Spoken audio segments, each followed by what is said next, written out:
ببعض الدول الوطن ما بينقاس بالطرق المزفتة ولا بأسعار الخبز ولا بالكهرباء، الوطن بينقاس بعدد الشعارات، وكل ما صار الواقع أصعب الشعار بيصير أجمل، لأنه الشعار عندهم مش معلومات بل وسادة سياسية بينام عليها الشعب وبيقعد فوقها سيادته. هاي الدولة ما بتحكم شعب، هي بتحكم مساحة إعلانية، بوسترات بتغطي كل شيء، الفقر، الانهيار وحتى الحقيقة، وهيك بتتولد دولة الشعار، دولة أكبر من الواقع وأصغر من الحقيقة.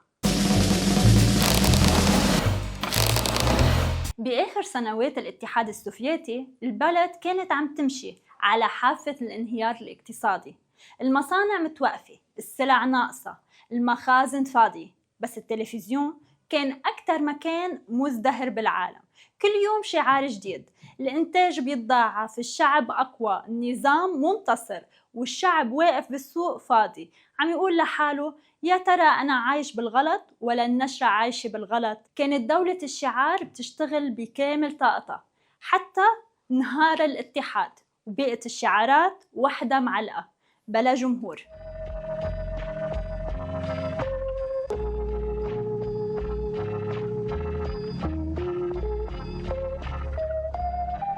بسوريا الأسدين الشعار مش مجرد إعلان، هو وسيلة حكم.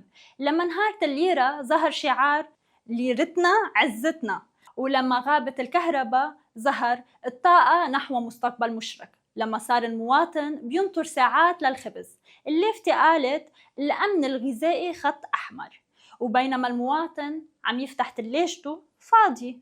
النشرة بتخبره إنه الاكتفاء الذاتي تحقق. هي المفارقة المرة، الشعار دايما سابق الواقع، بس الواقع ما بيمشي وراه.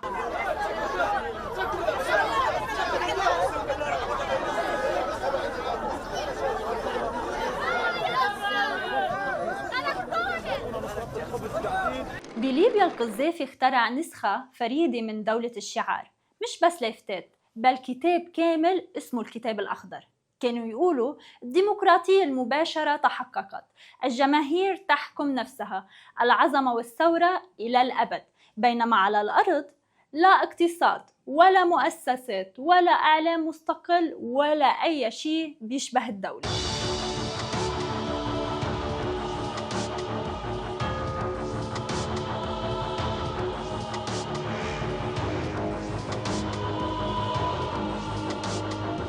بكوريا الشمالية الشعار ما بينكتب، بينحفر. جنة العمال، الشعب الأسعد بالعالم، الاكتفاء الغذائي كامل، وبنفس اللحظة المواطن عم ياكل ذرة مسلوقة ليل نهار. المدن مظلمة والحدود مغلقة، هون الشعار مش إعلان، هو بديل للحقيقة، بديل للخبز، بديل للحياة نفسها. الزعيم بيبتسم والشعب بيصدق لأنه ما عنده خيار تاني.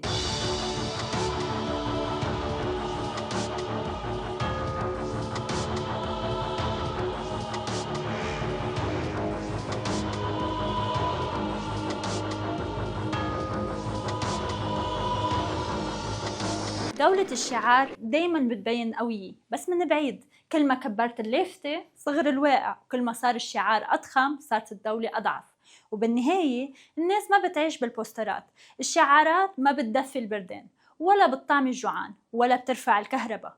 الدول اللي عم تبني نفسها على الكلمات تسقط عند أول حقيقة. والمضحك المحزن إنه أكتر شيء بيخاف منه الحكام مش العدو الخارجي بل اللحظة اللي بينزل فيها آخر بوستر وبيظهر الوطن كما هو. بدولة الشعار الحقيقة هي العدو الوحيد.